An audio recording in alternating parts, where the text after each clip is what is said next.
Yeah, oh yeah, oh yeah, oh yeah, mama. Yeah, oh yeah.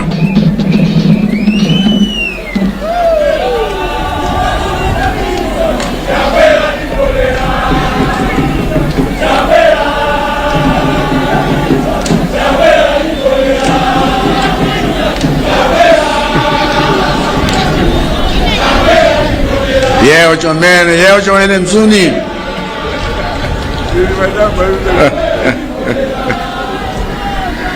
Wacha.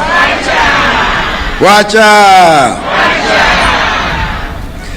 Your Excellency, Madam Monica Chakwera, First Lady of the Republic of Malawi. Your Honor, Godani, Peace Speaker.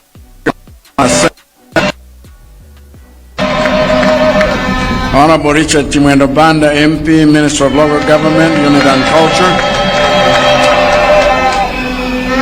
All the cabinet ministers and deputy ministers here present. Ms. Colleen Zamba, Secretary of the President and Cabinet, and all the government officials here present. The Reverend Isaiah Viapumhone, Deputy Secretary General of the General Secretary of the CCIP Synod of Estonia and moderator of worship, all the religious leaders here present, Honorable Ken Kandodo, MP, representative of the Kamuzu family, and all the members of the family here present.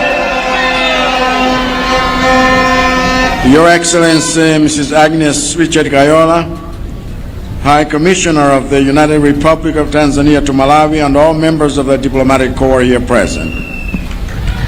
Your Majesty, Inkosi Yamakosi Mbera V, Paramount Chiefs Lundu, Chukula Mayembe, and Kaduya, all the traditional leaders here present, leaders of all political parties here present, Your Worship, Councillor Kondwani Brian Yasulu, Mayor of the city of Mzuzu, and all councillors here present, Honorable Benex Mamlima, Member of Parliament from Mzuzu City constituency, and all members of Parliament here present, distinguished invited guests, Amaidi Abambo, Nyamata ndi Asungwana, Monile Mose.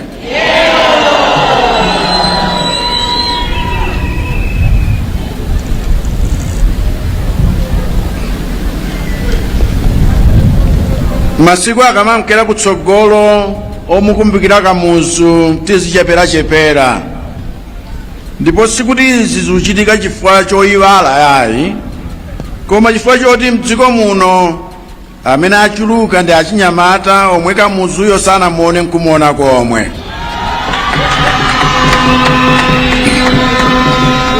Kwa mbiri ya inu, mbiri ya Kamuzu ndi nthano chabe, koma ndi bwinobe nthanoyo kuyimva chifukwa ni nthano yathu ya dziko lathu, ndipo anthu omwe salabadira nthano ya dziko lawo amakhalanso anthu osalabadira chitukuko cha dziko lawo. Anthu omwe salabadira nthano ya dziko lawo amakhala anthu opanda chikhulupiriro pa dziko lawolo, chifukwa ukakhala kuti ulibe nthano zoti ukhulupirire zakomwe dziko lako lachokera, umakhalanso munthu wopanda chikhulupiriro pa zomwe dziko lako lingachite popita mtsogolo. Ndiye lero ndikufuna ndikukumbutseni achinyamata, chifukwa inunso mumandilimbitsa mtima kuti ndisasiye kukhulupirira zomwe tingapange kuti tipititse chitukuko cha dziko lathu patsogolo. Ndiye mfuna nkulimbikitseninso kuti nanunso musamalole kuti anthu opanda masomphenya azikutayitsani chikhulupiriro chanu. Nonse amene muli m'badwo omwe mwabadwa zaka 45 zapitazo kuyambira 1980 kufika lero, ndino amene mukwaniritse masomphenya omwe Kamuzu anali nawo pamene amakhazikitsa dziko lino nkulitchula Malawi.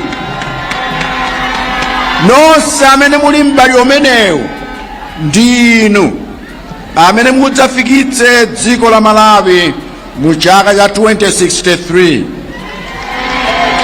chaka chokwaniritsa masomphenya omwe Kamuzu anali nawo 1963 pomenyerera kuti tikhale dziko lodzilamula tokha, lodzidalira tokha. Ine mbali yanga kufikira chaka cha 2030 ndikuyala maziko kuti inu achinyamata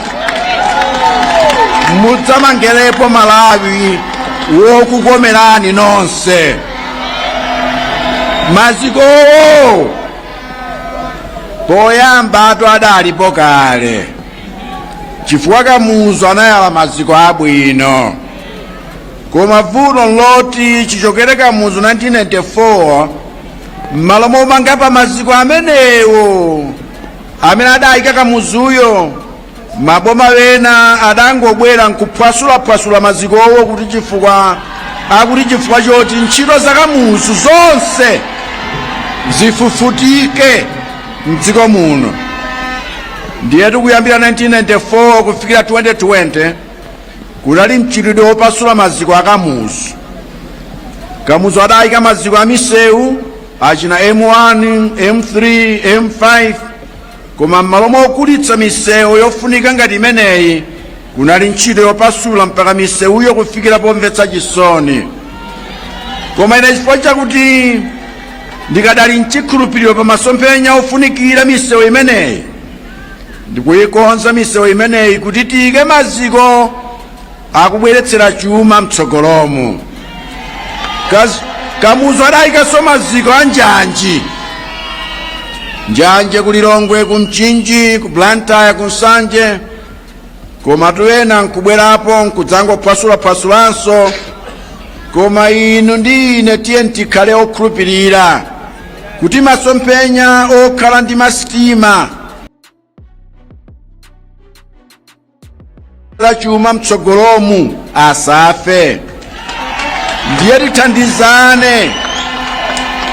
tithandizane kuti ntchito yomwe ndayamba podzutsa masitima mdziko muno ipitirire mpaka natikafike kuTunduma ku Tanzania, nkulumikiza ponsepa ndi kumayendanso mpamadzipa moyenerera. Kamuzu adayikanso maziko a ulimi mdziko muno, koma tuwena nkungobwera kudzapha ulimi wa mthirira ngati kuti tilibe nyanja ndi mitsinje. Koma inu ndi ine tiye tipitirize kukhulupirira masomphenya a ulimi wa mthirira kuti tibweretsere chuma mtsogolomu. Kamuzu adayika maziko a mabanki mdziko muno, achina Commercial Bank, Malawi Savings Bank, koma tuwena nkungobwera kuphwasula-phwasula mpaka lero Amalawi alibe banki yawo. Koma inu ndi ine tiye tipitirize kukhulupirira kuti masomphenya okhala ndi banki ya Malawi yomwe tidzakhazikitsa chaka chikubwerachi posandutsa NIF kukhala banki yopereka ngongole kwa achinyamata ndi maziko abwino omwe adabweretse chuma mtsogolomu. Maziko amenewo atheka ndithu. African Development Bank adatiuza kale nkutilimbikitsa kuti akhoza kuthandizira kukhazikitsa banki ya NIF imeneyi. Kamuzu adayikanso maziko a mafactory, koma tuwena kungobwera kuphwasula-phwasula zonsezo mpaka na mafactory oposa 50 anapita. Kukusiyani ino achinyamata opanda pogwira mukamafuna zintchito. Ndiye inu ndi ine tiye tipitirize kukhulupirira kuti masomphenya okhazikitsa mafactory ndi maziko abwino omwe atabweretse chuma mdzikomo. Dziko lizichita manufactures lokha, dziko lizikhala ndalama zake, dziko lisamangodalira zobwereka. Ndiye ife Amalawi chifukwa Kamuzu anakhazikitsa dziko limeneli, tithokoze. Ndife Amalawi lero chifukwa chakuti Kamuzu anayika maziko woti ife timangepo dziko lokomera tonse. ndiye ngakhale mazikowo anachotsedwa pakatipa inu ndi ine tili ndi mwayi mpaka 2030 kuonetsetsa kuti maziko takhazikitsanso kuti kutsogoloko achinyamata mudzasimbe lokoma. Ndikudziwa, I know that many of you are like me,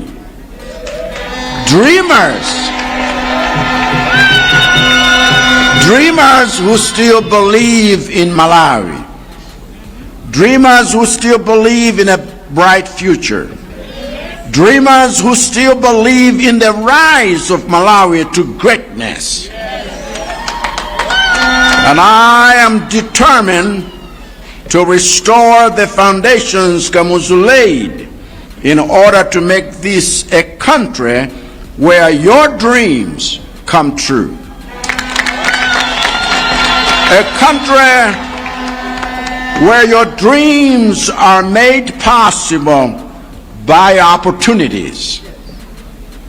So to all of you who are the dreamers of our country, don't give up on your dream. Don't let negativity rob you of that dream. And don't surrender the country to the same people who destroyed the foundations Kamuzu laid down for the fulfillment of that dream. If you still believe in Malawi, then you are the dreamer that Malawi needs. And you are the dreamer whose hope and future I will continue to fight for. As long as you never stop dreaming, I will never stop fighting to make your dream for Malawi come true. And I wish you all a